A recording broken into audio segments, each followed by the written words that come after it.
1, 2, 3. Valido questa volta il segnale, vediamo la rottura di Biximo Numero mentre 4 Biximo va squalificato. in breve a condurre Commander Lake, sopravanzando Viking 3B. Numero La 6 rottura Zodiaco anche Dorial per squalificato. Cristalda Call, la squalifica Numero per Zodiaco 5 Dorial. Cristalda Call squalificato. Se ne va nei primi 200 metri in 15,4 con il favorito Commander Lake in vantaggio nei confronti di Viking 3B, terza posizione per il numero 12 Attalo, che ha colto eccellente partenza dal secondo nastro ed è seguito da Vaomar, a sua volta lesto. Poi addirittura c'è il numero 16 Astecca Dimar che prova a farsi luce ma è all'esterno e ora trova posto alla corda in quinta posizione. Intanto completati i primi 600 di gara in 45,5 da parte di Commander Lake, che è sempre tallonato da Viking 3B, quindi Attalo e Vaomar, ancora Astecca Dimar, via via gli altri, tutti colonnati in fila indiana dopo il primo giro, coperto nell'ordine del 1 minuto e 3 decimi. Continua ad andare via sul passo, un 31 di primo quarto, un 32 di secondo.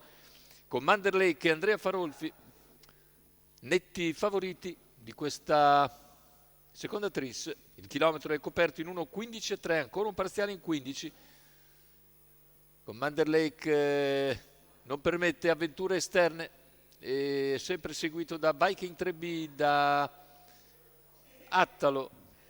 Ora un parziale in 14,8 addirittura davanti alle tribune. C'è il tentativo di Darkangel Fee di farsi luce all'esterno, ma a questi ritmi ovviamente è difficile riuscire a risalire, perché Commander Lake sta continuando a fare andatura e velocità.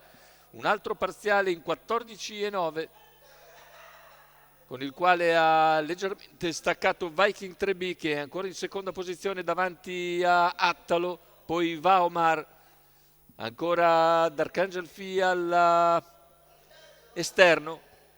Ha preso il largo Commander Lake, ora una ventina di metri di margine su Viking 3B.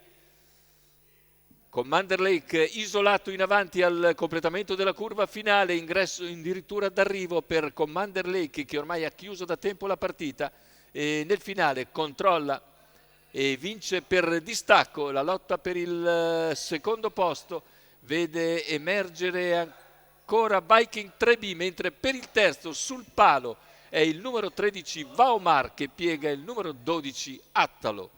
1:14,8 il ragguaglio conclusivo sul doppio chilometro con partenza da fermo. Andrea Farolfi a segno quindi per la seconda volta il bis, sempre per conto di Andrea Sarzetto, questa volta per il signor Stefano Lago.